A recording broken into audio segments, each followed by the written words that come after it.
So, man, we're in the middle of this series, and we got just a little bit more to go before we're finished with this series, and then we're going to move into a legacy series and kind of start leaning into that time of year where we give to something bigger than us. And I'm excited about that this year, and we're still kind of praying through some things. I'm praying on exactly where it's going to be. It's down kind of narrowed to two things. But I'm going to tell you what, next week you're going to see a video from One by One. You've been given there also. I'm intentionally dropping these videos in because your giving is making a difference around the world. And if you don't know what One by One is, it's a ministry that goes out one by one, finding those kids who are involved or being brought into slavery. There are people being trafficked. There are more slaves in the world right now than ever before. Did you know that? A lot of people don't realize that. There are more slaves around the world right now than ever before. But we live here where we don't see it as much, but I want to tell you something. There's still slavery right here. And it's underground. And being a part of something that's taking Jesus to that world and saying, no, we're gonna go out here and get you one by one and pull you out of it. It's amazing to get to be a part of something like that. You know, I mentioned something about circumstances just a second ago and how circumstances sometimes will affect the way we approach things, but I had to tell this story because I told the story last week about how I'm getting ready to preach about taming the tongue and all those things, and I kind of had my little moment where we didn't have a car. The car would not start because somebody left a door open all night. Anybody ever been there, Dad? If you didn't hear this last week, some dads, you've been there. Well, this morning I got in the car and went to crank it, and it made the little sound. And I looked in the rearview mirror, and there was a light left on in the back. I said, man, God has gifted me awesome kids to make sure my attitude gets tested constantly. And so we got in the car, and we started playing the blame game, and I said, listen, stop. I don't want to know who did it. We're not going to play the blame game. Here's what we're going to do. We're all going to start taking responsibility and start paying attention. How's that sound? Because if we depended on only those who mess things up in the world to clean it up, we'd be in trouble. And this morning, I'm going to get on something for a minute, and I'm going to tell you something. We want to give back what's been given to us sometimes, but I wonder if God wants to condition us, and he's doing it in the book of James, a book written during a time where the church was under persecution and so many things are going on. And we see what the brother of Jesus actually says. He's the half-brother of Jesus.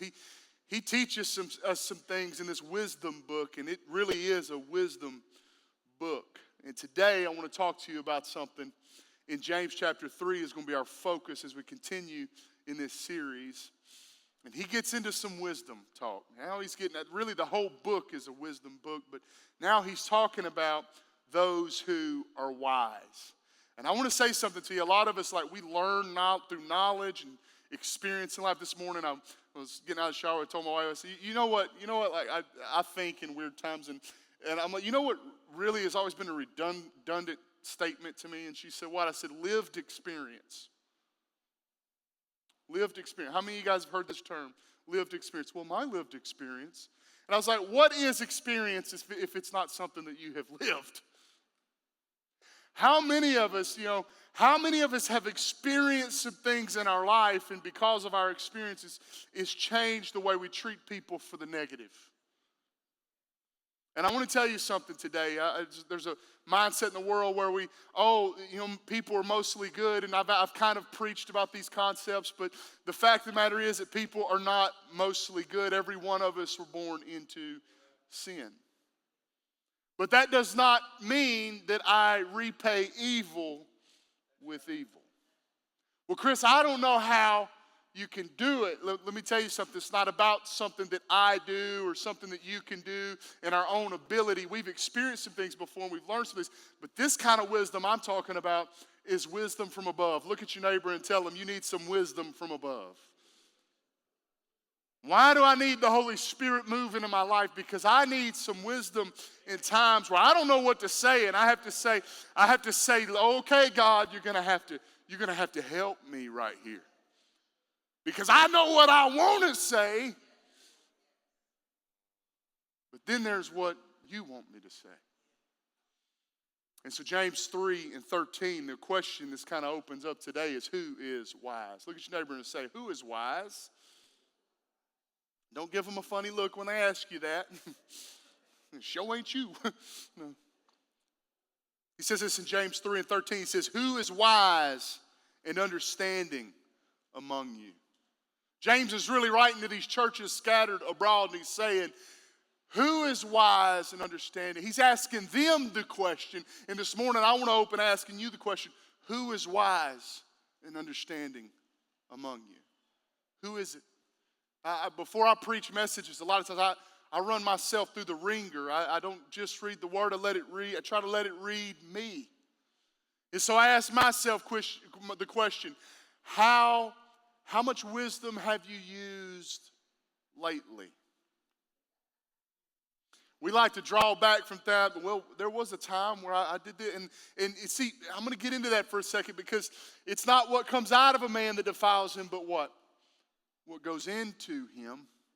And if I'm not careful, what ends up happening is I'll be living a life and letting things come in, and where I was walking in wisdom before, now I start walking in foolishness.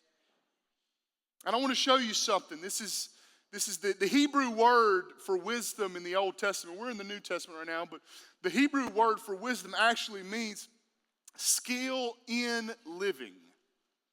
How many of us are truly skilled in living? James 3:13, moving on, he says, let them show it, right? He asks at the first part of that, who is wise and understanding among you? And then he says, let them show it by their good life, by deeds done in the humility. A lot of us are not doing our deeds in our humility, we're doing our deeds in our humanity. And that's why sometimes we're looking when we do deeds in our humanity, I'm looking for a pat on the back, but many times when you do good deeds, there is no pat on the back. So he says right there, he says, by deeds done in humility that comes from wisdom. And I want to really start things off this morning, and I'm going to move good today. I did good last week, man. I did 45 minutes, and we were out of here. Man, turning over a new leaf. Somebody's proud, happy about it back there. Goodness gracious, we're working on it. But the truth of the matter is a lot of us need to realize something, that I am not better than anybody else. Look at your neighbor and say this. Say, God doesn't make me better than everyone else. He makes me better than me. He makes me better than me. I know it makes people uncomfortable when I make this statement. I say it often. I love to say it. I'm not a good person. It makes people, I've had people say, you got to quit saying that, man. I said, no, I want you to understand something. I am not a good person without Jesus. You don't understand, like, you don't say that. That weirds people out. No, we need to get a hold of something, Christians. Without him, I'm not a good person. I can do some good stuff, but see, really, God looks on the heart of a man. And if I'm not careful, I'll get to where I start thinking, I'm better than everybody else. Why? Because I go to church on Sundays. I went through that Logos program, and I go to small group, and I know all the things to say when I'm at, you know what you say, how you doing? I'm blessed and highly favored.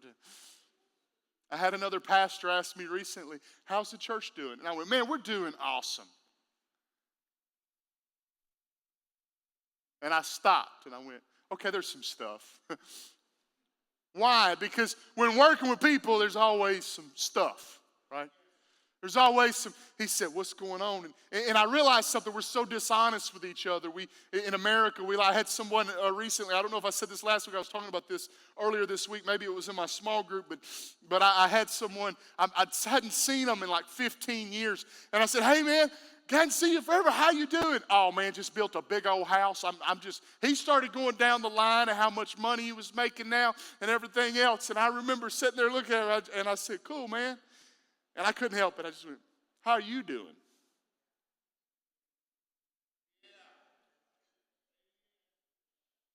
Because if that's all you got to show for, like, really, how are you doing? Because I know I'm not stupid. I know the truth is when another pastor asks you, how's things going at church? Oh, man, we are doing awesome. And he's sitting there looking at me going, I guess we're the only ones having some stuff that we have to deal with. And so in this case, I look back at him, I said, well, there's stuff. And he goes, oh. And I began to, nothing big, I didn't talk about it, just big issues all churches have. And he looked at me and he goes, yeah, we got that problem too. And I realized in that moment, it's like, I didn't leave him hung out to dry, acting like everything was okay. No, hey, bud, we're all, the church body deals with a lot of the same things. And instead of faking it and acting like we don't deal, oh, everything's perfect. No, it's not, because this place is a healing center for people who need to walk out of some things in their life. So guess what? It gets dirty sometimes. It gets dirty sometimes.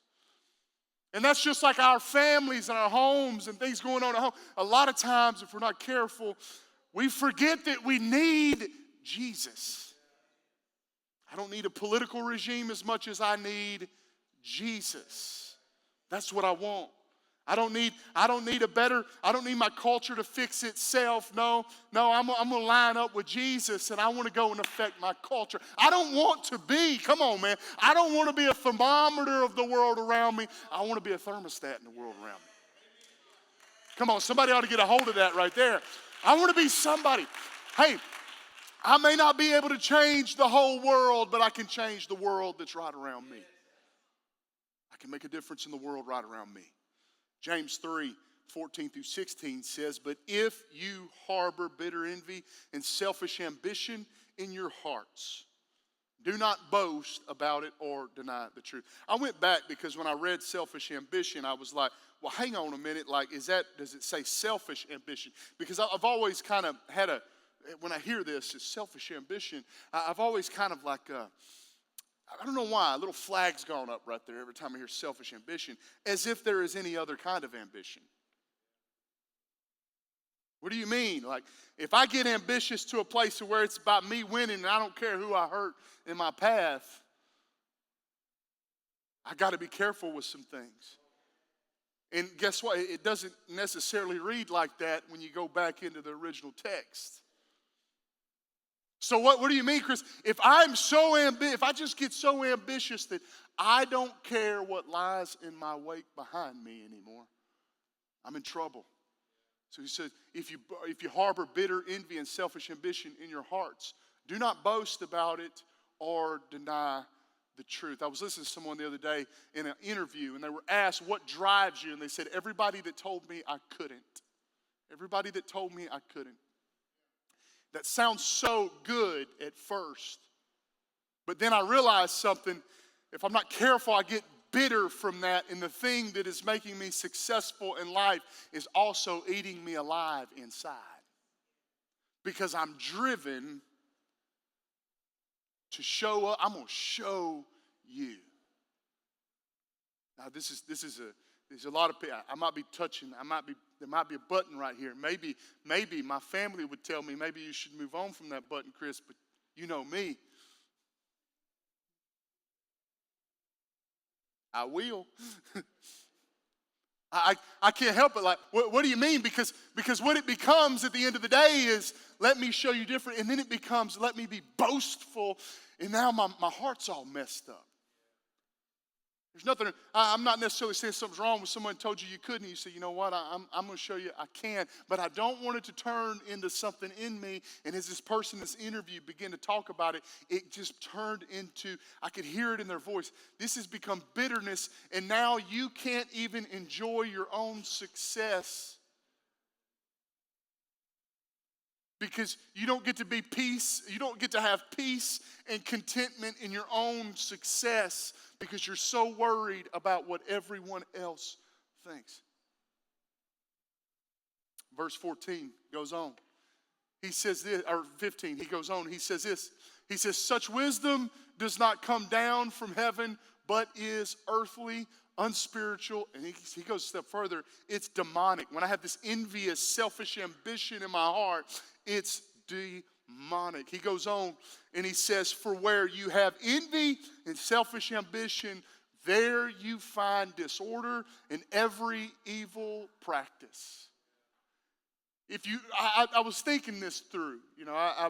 We get into, what is sin and I've talked about that. I'm not going to rehash that out right now. You can go back and listen to it. But I'm going to tell you something. Like when you start thinking about this passage of Scripture, you start seeing where Lucifer himself, and I don't want to name his name again. I'm just going to call him the devil. How's that sound?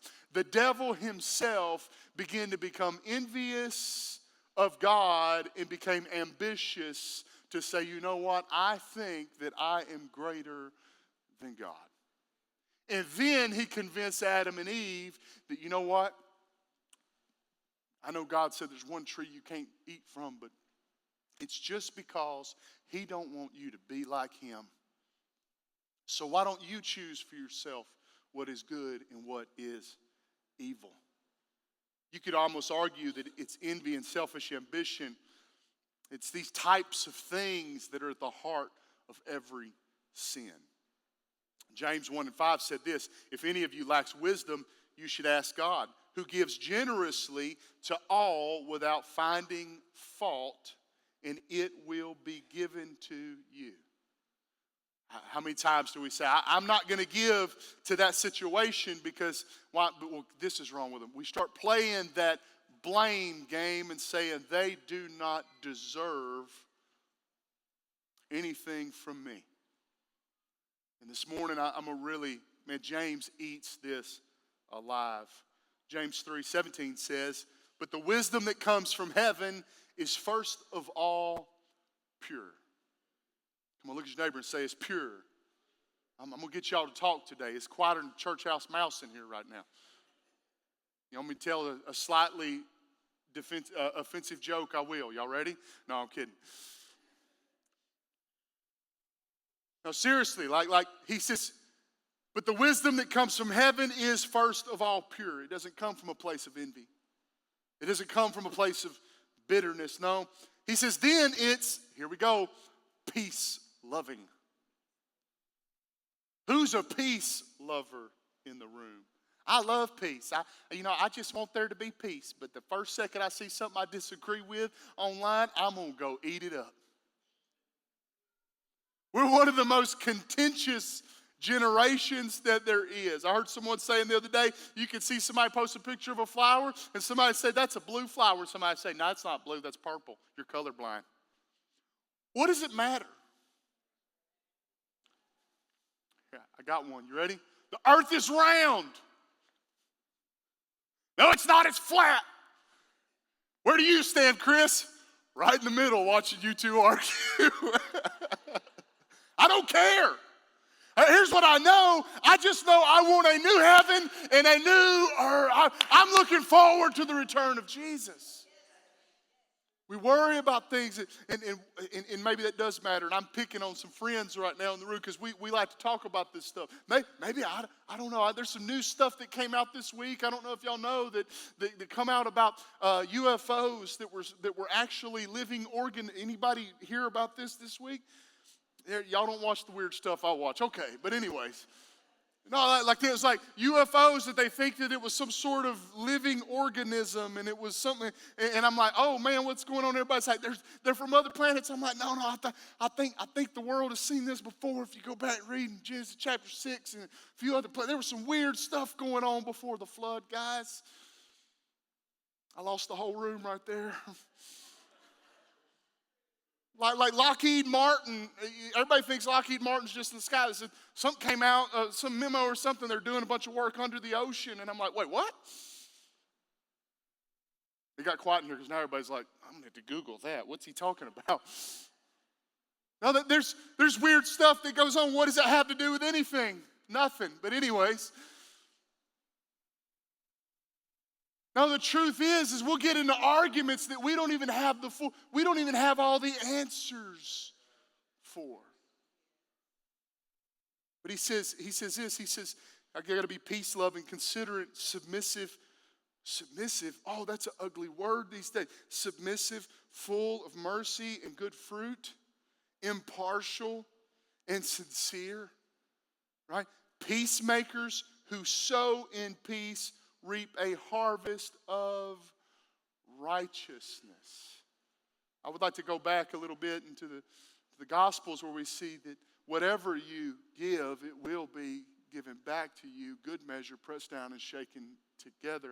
A lot of people say, it's just always turmoil in my life. I want to ask you the question, are you giving as much turmoil that's being returned to you in your life? I never can find a good relationship. Consider the common denominator. I've done that before and I realized, oh, I'm the problem. So what do? How do I get wisdom?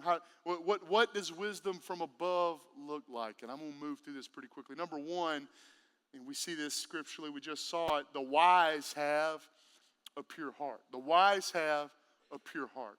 They have pure intentions. And I want to clarify something right now. Purity does not mean perfection. Purity does not mean perfection. Because there's not a perfect person in this room. James 3:17-18 says, but the wisdom that comes from heaven is first of all, at the core of it, it is pure. Look at your neighbor and say, pure. Pure. Titus 1:15 says, everything is pure to those whose hearts are pure, but nothing is pure to those who are corrupt and unbelieving, because their minds and consciousness are corrupted. Dad and I, just last night, had a conversation about this. I said, I'm afraid we're to a place in the world, and especially in America, that we see corruption in everything now, and I wonder if it's because we've been so corrupted that we can't see that anyone else would have pure intentions.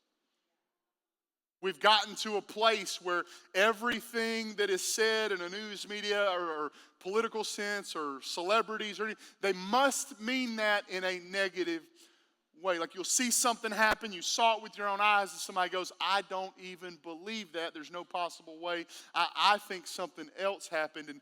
And really right there, you're seeing him. He's saying it right here. He's saying, but nothing is pure to those who, we have corruption that gets in our heart, and we project that on everybody. You know what I've noticed about people who are truly pure? That they see good in people that I can't see good in. Yeah, that's right. I've met people before that they have a pure heart, and you're sitting there and something goes on, and you're looking at them like, look at this person there, look at that child. God loves that child of God right there. And you're like, child of God's a spawn of Satan.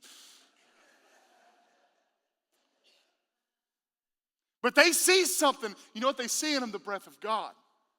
They see that, no, God, they got a soul. There's something more to them. What we're seeing right here is not all that they are. They're looking. I want to find something in that person that I can say is good. Why? Because their minds are conscious.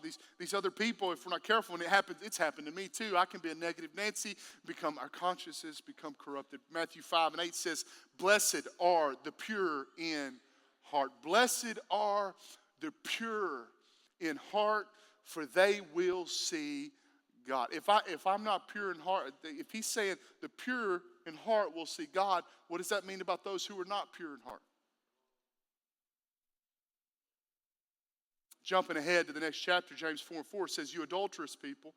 Who is this? This is people who are, I'm married, I'm married to my wife, right? Or I'm married to my husband, but I got a little something over here. I'm hiding something, right? Don't you know that friendship with the world means enmity against God? I find it sometimes that if I'm not careful, I will become too friendly with the world. What do you mean by friendly with the world? That I'm leaning. If I'm not careful, I'll start leaning more into worldly views than I'm leaning into godly views.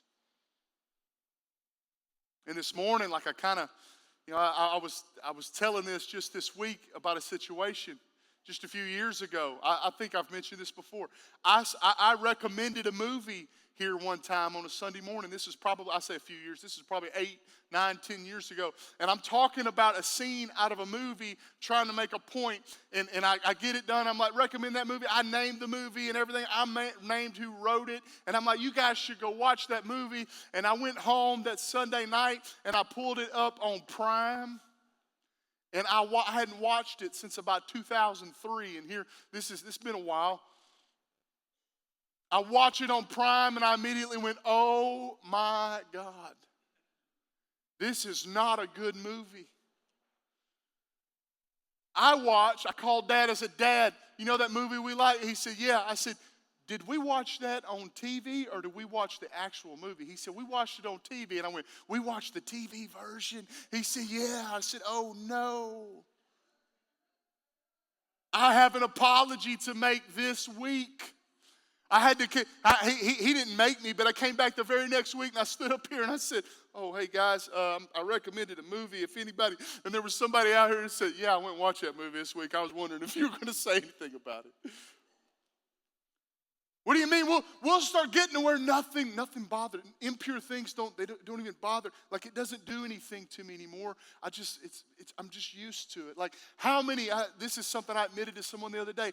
I asked at my small group. I said, "How many of you guys still never notice cuss words in movies?" And they lifted their hands. I said, "My wife has walked in the room before, and I'm watching Old Western. I thought it was a good movie, and they're just beep beep beep beep." And she goes, "Do you hear this?" Hear what? It's a good movie. She said, Chris, they're cussing.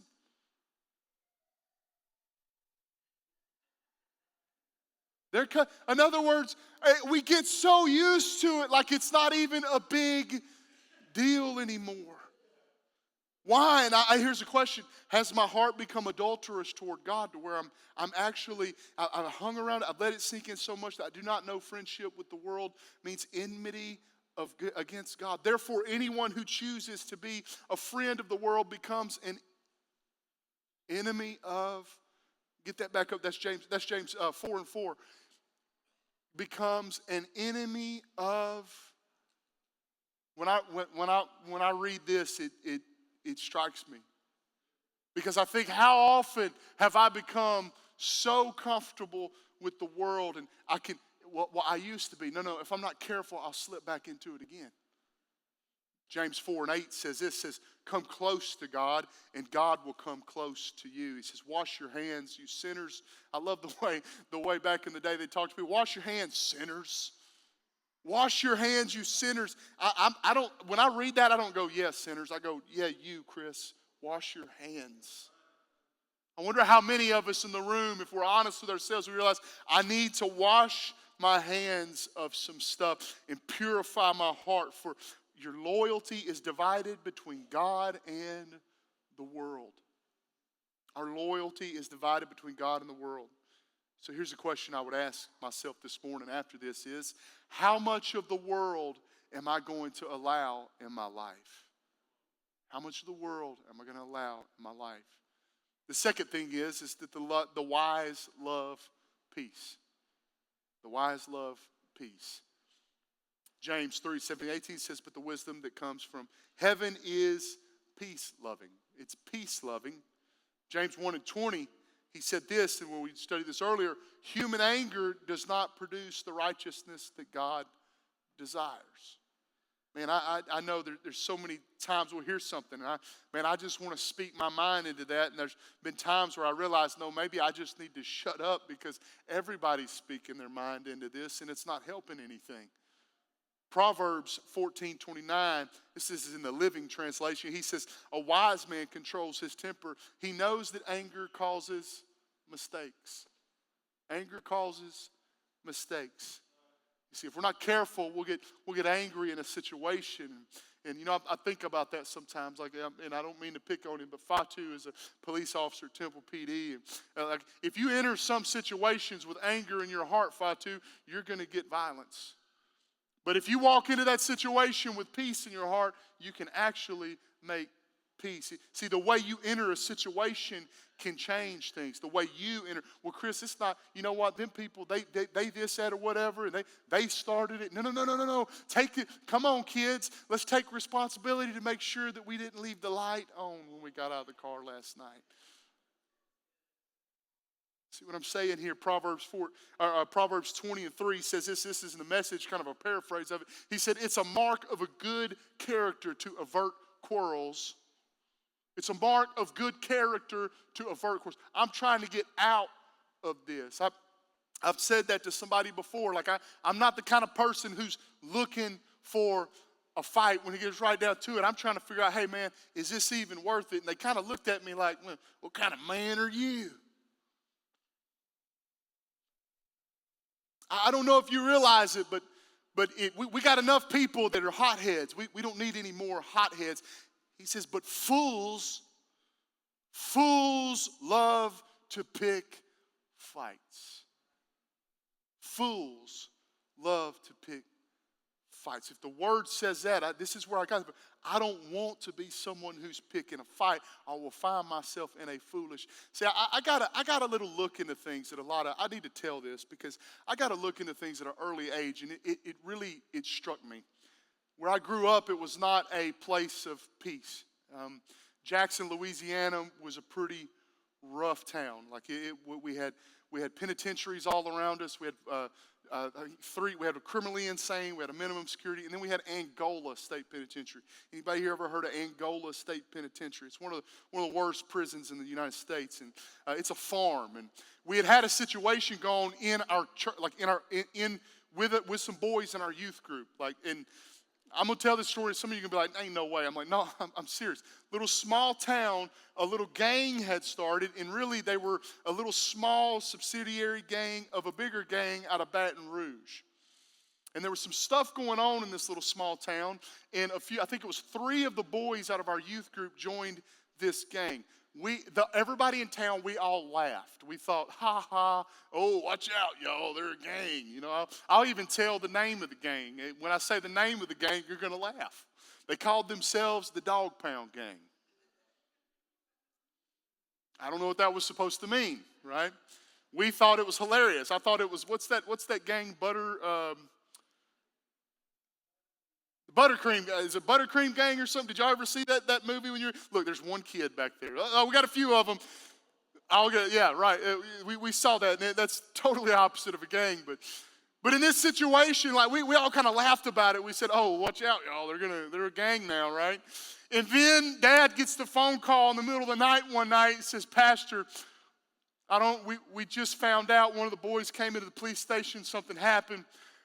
2 of the boys that were in your youth group and have been away for a few months killed one of the other ones in a creek bottom. Because the other one was coming forward to tell on some stuff that was going on. So this was like, you imagine the press in a town like Waco. 3 boys out of River City ended up getting into a situation and they killed one, right? And so we got a call. My dad got a call from Angola State Penitentiary and said, y'all ever, wave at me if you ever heard of Scared Straight. You ever heard of Scared Straight? Okay. They had a Scared Straight program at Angola State Penitentiary. And I'll never forget, they called and said, Pastor, if you'd like to bring some of your boys here, we'd like to bring them in. We'd like to do this program with them. And I was about 12 or 13 years old, and so they let me go along with our youth group. I'm just a little, walking in there with them, a kid. I'm the mascot of the youth group, And so I get to go, and I'll never forget, we drive on. I'd been on the farm many times because we had families in our church that worked on the farm, and they lived inside the gates of the penitentiary. If you worked at Angola, there's a chance you almost live in prison yourself. That's how it was. It was crazy. And so we went in, and they take us, the very first place they took us to was where the execution chambers. It was the lethal injection chambers. They showed us the old electric chair, and we saw it, and we thought it was kind of funny. We'd seen electric chairs before, and then they take us into the holding area where an inmate is getting ready to be terminated. He'll spend his last week or so there. It's where he has his last meal and he does all that stuff. They begin to, all of a sudden the picture is being painted. Anybody here ever been in a situation you saw the picture getting painted? Now I'm starting to see that person and imagine, what if I was that person? Story goes on. We walk inside of the viewing area where family gets to come and law officers come to see the execution. There's a little window there. We saw that was cool. He said, now guys, we're going to walk in here. Now we're with guards at this point. We're not around prisoners yet. We walk around the corner and we go into, I may have mentioned this part of it recently, we go into the execution chamber where the lethal injection is. And we're standing there, they're talking, here's how it happens. They send this, and then the doctor's here and does this, and they go to sleep, and then we actually do the execution. And I believe it was Dad, and he asked, when was the last execution? And I believe it was the week or so before, week or two before, there had been an execution, and all of a sudden the room went silent. We sit right here. And it hits us like you go to a hospital where someone died of a heart attack or died of something like that. That's one thing. But no, a man was put to death right here by the state. Us. Other humans. Now all of a sudden, you're paying attention. The very next place they take us, we get in the bus and we ride across. And we come into this area where there's razor wire and everything. They're checking, they got dogs going around the bus and everything because we were in our church bus.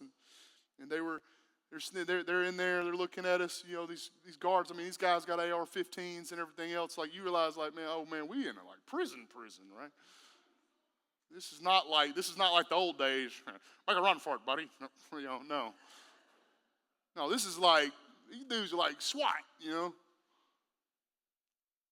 They unload us off the bus. We walk into this room, and it's like an open room, and there's like 20 dudes sitting there with inmates standing there waiting on us.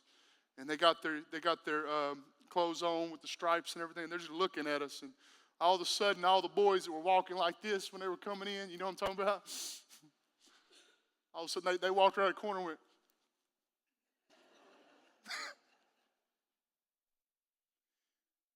And we spent the rest of the day with these guys that were trustees. And they did these skits. And in these skits, you heard stories of, they didn't pull a gun and shoot something. No, I punched a guy, and I punched him a few more times, and I kept punching him, and then before it was over with, he was dead, and I accidentally killed him. We're going to take it outside. Let me tell you something, man. Even if it's not a physical quarrel, how many people are we killing with the words we're saying to people? We talked about this last week.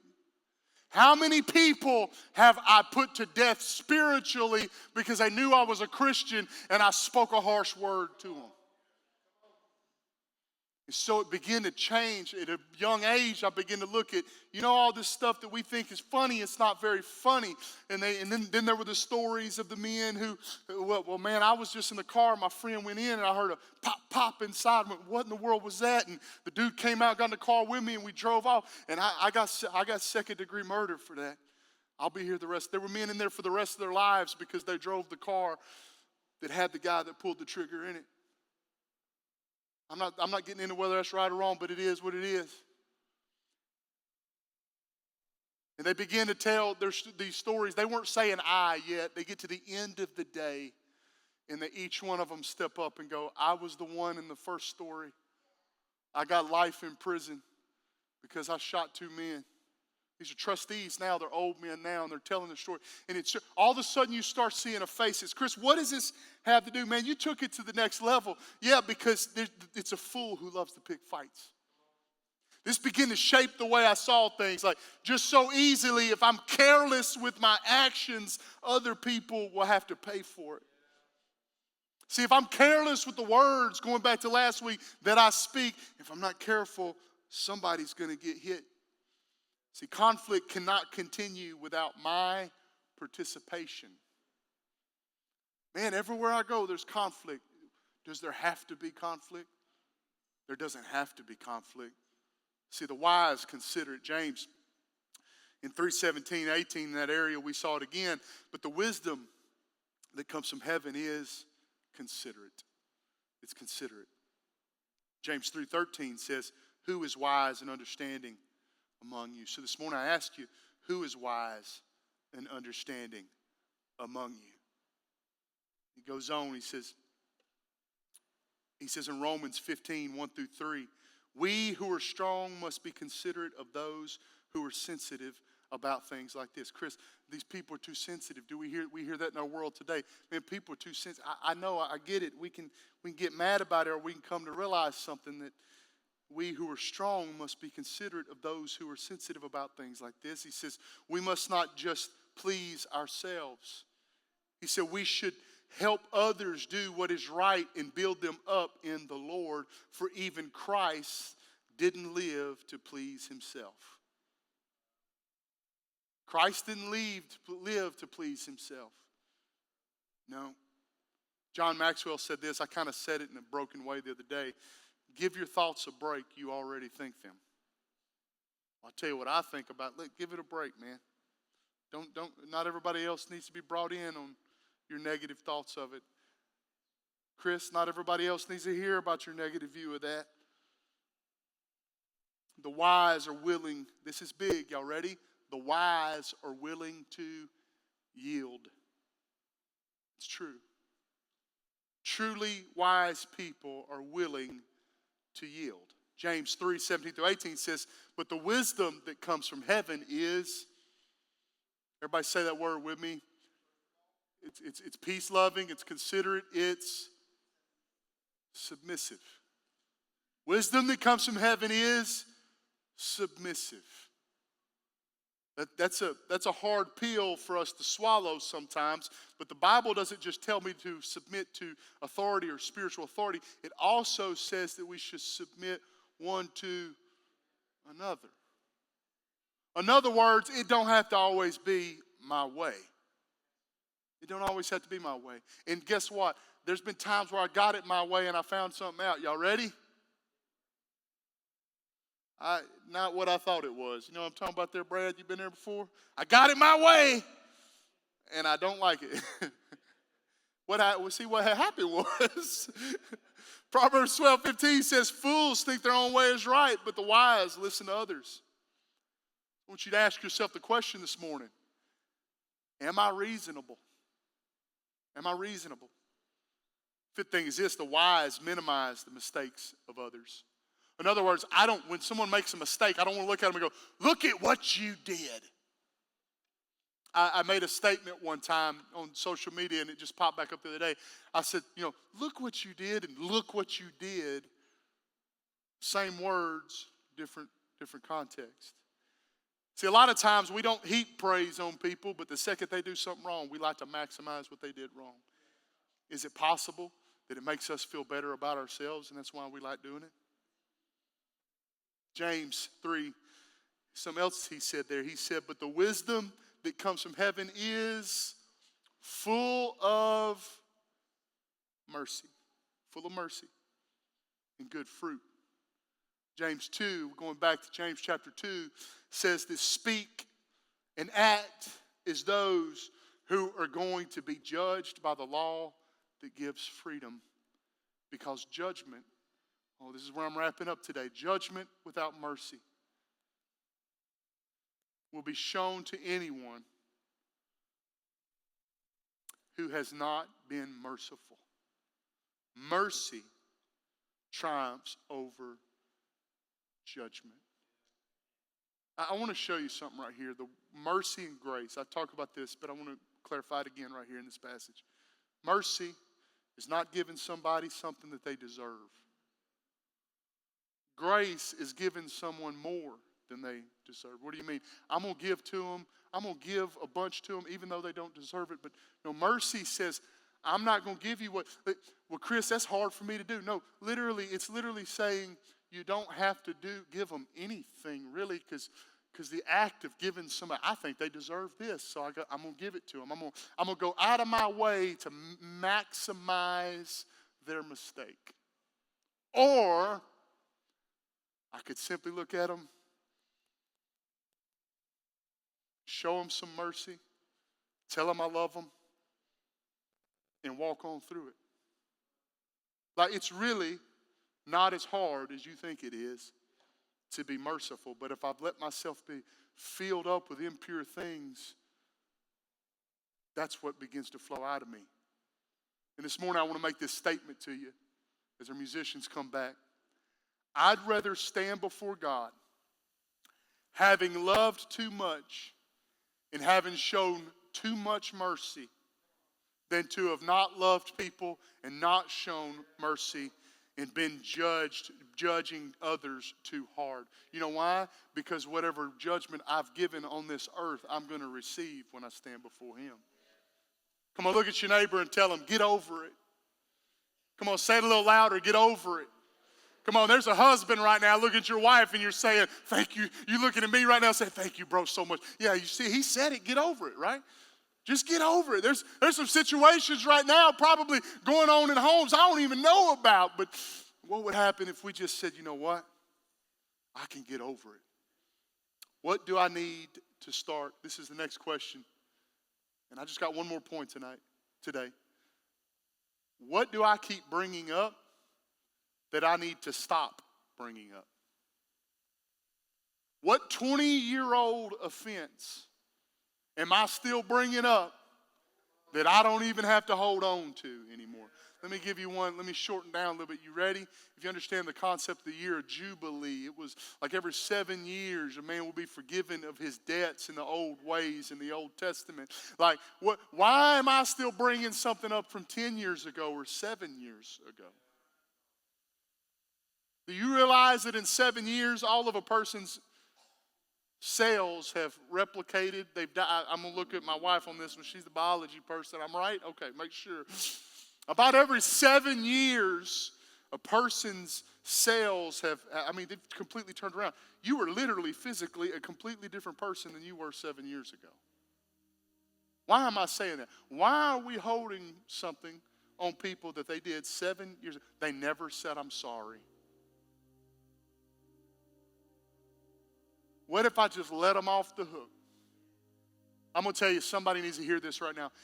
They never said, I'm sorry, Chris. Listen to me. If you will just let it go, you will feel the release that you want to feel. No, I want it my way, then I'll feel. No, it's just like we said, Brad. No, you'll get it your way and you'll realize it's not what I thought it was. It's not what I thought it was. He says this, but wisdom, or he says, in point 6 of the day as I'm closing. Come on, you can play with me. The wise are authentic. The wise are authentic. What does that mean? Like James, he said this. He said, but the wisdom that comes from heaven is impartial and it's sincere. It's not fake humility. See, if I'm doing it in my flesh, like you ever been around somebody before? It's like, that's fake humble, right? You can feel it. Wave at me if you know what I'm talking about. You've been around people before, they said something, like, that's fake humble. I'm not talking about faking humility today. I'm talking about the heart of things. And that's what James, that's what he's getting at right here. He's saying, listen, you're impartial. These are truly wise people. They're sincere people. Why? Because before they walk before man, they walk before God. Every day in my life, before I walk before man, you know what I'm going to do? I'm going to take that moment in the morning and I'm going to say, God, today I give myself to you. God, take me out of it. Self-servingness, God, take it out. God, let me walk as who you've called me to be. Here's some questions to ask yourself this morning. What am I hiding? What am I hiding? That's a hard question to ask. This is kind of some self-checkup this morning. What am I hiding from other people? Here's the next one. You ready? Why does God want us wise? God, why do I even need to be wise? I'm not worried about being the wisest person. Why does this matter?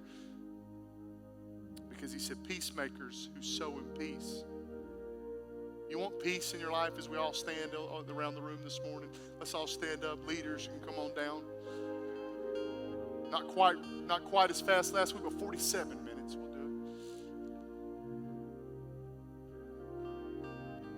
Why does God want us wise? Because peacemakers who sow in peace reap a harvest of righteousness. We close our eyes all over the room this morning as we're wrapping up.